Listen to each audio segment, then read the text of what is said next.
ETF index mutual funds నేర్చుకుని stock మార్కెట్లో రాణించాలనుకుంటున్నారా? వెంటనే ఈ నెంబర్కి కాల్ చేయండి. నమస్తే అండి. నమస్తే మ్యామ్. సో మనం గత వీడియోలో అయితే అద్దెదారుల ఇబ్బందుల గురించి, ఎలాంటి కేసులు వేయాలి, ఎలాంటి టైంలో ఎవరిని కాంటాక్ట్ అవ్వాలి అని క్లియర్ గా చెప్పేశాం. Yes, ma'am. అయితే ఇప్పుడు యజమానులు సఫర్ అవుతూ ఉంటారండి కొంతమంది. అంటే వీళ్ళు ఇల్లు ఖాళీ చేయరు, రెంట్ ఇవ్వరు, ఏమన్నా అంటే దౌర్జన్యం, ఒక రౌడీజం చేసే వాళ్ళు కూడా చాలా అఫ్ కోర్స్ అలాంటి ఉన్న వాళ్ళే ఇల్లు ఖాళీ చేయరు, లేకపోతే ఒక షాప్ ఖాళీ చేయరు. సో ఇలా సతమతమయ్యి బయటికి రాలేక పరువు పోతుందేమో అని కొంతమంది చెప్పుకోలేరు యజమానులు. కొంతమంది పాపం మగవాళ్ళు లేక ఆడవాళ్లే ఉంటారండి, మెయింటైన్ చేస్తూ ఉంటారు. Yes, ma'am. మగదిక్కు లేని వాళ్ళ ఆడవాళ్ళు చాలా మంది ఇబ్బంది పడుతూ ఉంటారు. సో వీళ్ళు ఎలాంటి కేసులు వీళ్ళ మీద వేయొచ్చు, వీళ్ళకి ఎలాంటి చట్టాలు ఉన్నాయి? ఎవరికైనా యజమానిదారుడికైనా అద్దెదారుడికైనా సిమిలర్ చట్టాలు ఉంటాయి మేడం.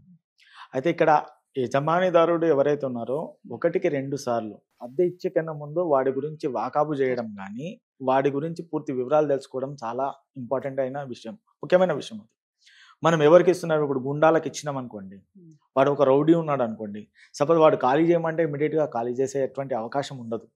లేదా కొంతమంది ఏం చేస్తున్నారు అంటే సమ్ అసాంఘిక కార్యకలాపాలు కోసం కూడా అద్దెకు తీసుకునే వాళ్ళు చాలా మంది ఉన్నారు. అలాంటివి యజమానిదారుడు ముందే గుర్తించి వారి యొక్క వివరాలను తెలుసుకొని వాళ్ళ కింద ఇంకొక విషయం కూడా చేయాలి. యజమానిదారుడు ఏంటంటే పలానా XYZ పర్సన్ వచ్చాడు అనుకోండి, సపోజ్ ఎగ్జాంపుల్, ఆయనకు తెలిసినటువంటి రిఫరెన్స్ ఒక 2-2 నంబర్లు కాంటాక్ట్ నెంబర్లు తీసుకోవాలి. 2 కాంటాక్ట్ నెంబర్లు తీసుకొని ఆయన ఏ ప్రాంతానికి చెందినవాడు, ఆయన ఎక్కడుంటాడు, ఆయనకి ఏమన్నా ఉందా అంటే ఆయన యొక్క బ్యాక్గ్రౌండ్ ఏమైనా ఉందా, ఇవన్నీ తెలుసుకున్న తర్వాత టెనెంట్ గా ఆయనను గుర్తించి ఒకవేళ ఇచ్చినట్టయితే చాలా బాగుంటుంది. కానీ మనం ఏం చేస్తామంటే అద్దె వస్తుంది కదా, వాడు ఏం చేస్తాడంటే రెంట్ ఇచ్చేవాడు ఎవడైనా కానీ ముందు వచ్చేటవాడు, సార్ నేను ఇప్పుడంటే ఇప్పుడే ₹1,00,000 ఇస్తాను, ₹1,00,000 ఇచ్చిన తర్వాత అరే వాడు మీకు సున్నం పెడుతున్నాడు రా బాబు అని చెప్పేసి ఎవడు గుర్తించలేడు. దాని తర్వాత వాడు మెల్లగా సున్నం పెట్టే అప్పుడు వాడు ఒక రియలైజ్ అయ్యి అరే నేను చేసింది తప్పు అని చెప్పేసి అప్పుడు భావిస్తాడు. కాబట్టి యజమానిదారుడు ఎప్పుడైనా కూడా 1-2 సార్లు వాకాపు చేసిన తర్వాత మాత్రమే ఇల్లు అద్దెకి ఇవ్వాలి. ఒకవేళ ఇంట్లోకి వచ్చిన తర్వాత అందులో క్లియర్గా రెంటల్ అగ్రిమెంట్ ఇంతకు ముందే చెప్పినట్టు రెంటల్ అగ్రిమెంట్ రాసుకున్నట్టయితే మనకి ఏం ఇబ్బంది ఉండదు మేడం.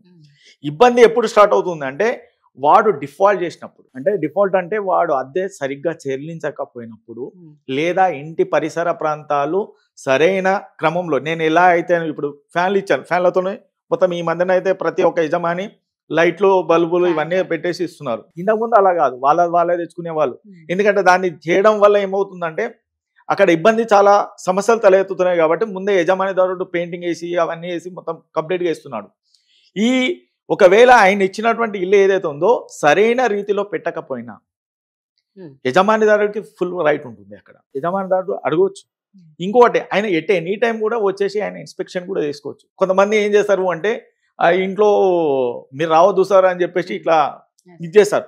కానీ ఒకవేళ అగ్రిమెంట్లో ఈ టర్మ్ ఉందనుకోండి, సపోజ్ ఎగ్జాంపుల్, కానీ ప్రియర్ నోటీస్ ఇచ్చి రావాలి. ఎప్పుడైనా వచ్చేటప్పుడు ఫలానా ఫోన్ చేసి కానీ, లేకపోతే నేను ఇలా వస్తున్నాను మీరు రెడీగా ఉండండి, నేను వస్తున్నాను మీ దగ్గర నుంచి తీసుకోవాలి. కానీ యజమానుదారుడు ఇంకొకటి చేసేటువంటి తప్పు ఎక్కడ చేస్తున్నారంటే మేడం, క్యాష్ తీసుకోవడం చాలా తప్పు చేస్తున్నారు కొన్ని విషయాల్లో.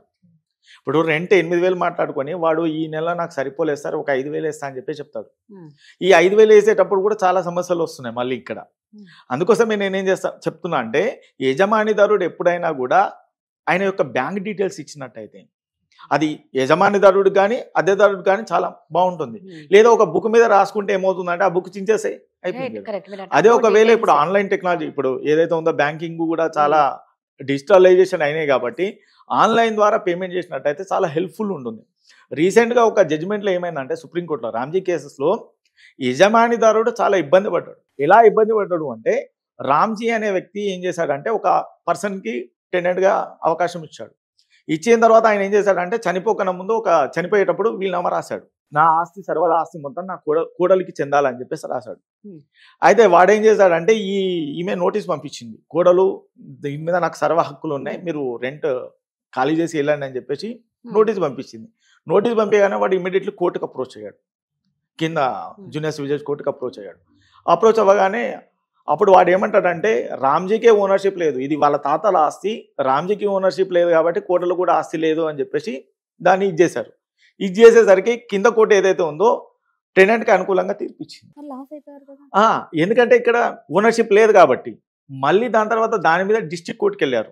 ఎవరు ఈ కోడలు ఆమె ఎవరైతే ఉందో నాకు ఇట్లా వీలునామా ద్వారా వచ్చింది కాబట్టి డిస్ట్రిక్ట్ కోర్టు కూడా కింద కోర్టుని సమర్థించింది. మళ్ళీ హైకోర్టుకి వెళ్ళారు. హైకోర్టు కూడా ఈ రెండు ఇచ్చినటువంటి కోర్టులు ఏవైతే ఉన్నాయో అవి కరెక్ట్ అని చెప్పేసి చెప్పారు. చెప్పగానే అప్పుడు సుప్రీంకోర్టు ఏమన్నది అంటే రామ్జీ గారు మీకు రెంటల్ అగ్రిమెంట్ ఇచ్చారా లేదా అని చెప్పేసి అడిగింది ప్రశ్న. ఇచ్చారు అండి అని చెప్పేసి అన్నారు. మరి రెంటల్ అగ్రిమెంట్ ఇచ్చినప్పుడు రామ్జీ అనే వ్యక్తి మీరు ఓనర్గా భావించి ఉన్నప్పుడు అలాంటప్పుడు రామ్జీ గారు ఎగ్జిక్యూట్ చేసినటువంటి విల్లిడ్ ఏదైతే ఉందో దాని మీద సర్వదా హక్కులు వాళ్ళ కోడలకు వస్తాయి కదా. ఇప్పుడు కోడల మధ్యన వాళ్ళ కొడుకుల మధ్యన ఏమైనా తగాదాలు ఉన్నా కూడా వాళ్ళు చూసుకుంటారు. మీకు వచ్చినటువంటి నోటీస్ ఏంది, మీరు టెనెంట్గా వచ్చారు, your not become the owner of the property, మీరు ఓనర్ కాలేరు కాబట్టి మీరు ఆ మలికిని ఖాళీ చేసి ఆమెకి ఇవ్వండి అని చెప్పేసి సుప్రీంకోర్టు తీర్పిచ్చింది.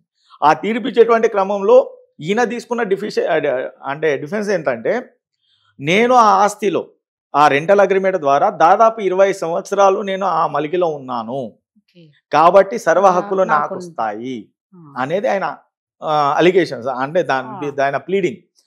ఆ కోర్టు ఏం చెప్పింది అంటే వెన్ ఆయన ఒక పర్మిసివ్ పొజిషన్ లో ఉన్నప్పుడు ఆర్టికల్ 64, 65 ప్రకారంగా ఆయనకి ఎటువంటి ఓనర్షిప్ రావు. కాబట్టి సుప్రీంకోర్టు అభిప్రాయపడింది ఒకటే, tenant always become a tenant, he never become the owner of the property. ఇది నా ఉద్దేశపూర్వకంగా. ఇంకొకటి ఏంటంటే యజమానిదారుడు కానీ అద్దెదారుడు కానీ కూర్చొని ఏ విషయమైనా మాట్లాడుకున్నా కూడా బాగుంటుంది. ఒకవేళ ఈ టెనెంట్ ఒకవేళ ఇల్లు ఖాళీ చేయకపోయినట్టయితే immediately you may file a suit for eviction file చేసినట్టయితే మీకు వచ్చే అవకాశం ఉంటుంది. సో ఇదండి, నిజంగా దీనికి సంబంధించి మీకు ఎటువంటి ఇంకా డౌట్స్ ఉన్నా కూడా మీరు కాంటాక్ట్ అవ్వచ్చు. సో ప్రతిదానికి చట్టాలు ఉన్నాయి, వాటి గురించి మనకు తెలీదు, వాటిని ఎలా వినియోగించుకోవాలో తెలీదు, దానివల్ల ఇబ్బందులు తెచ్చుకుంటున్నాం. Thank you. థ్యాంక్ యూ అండి.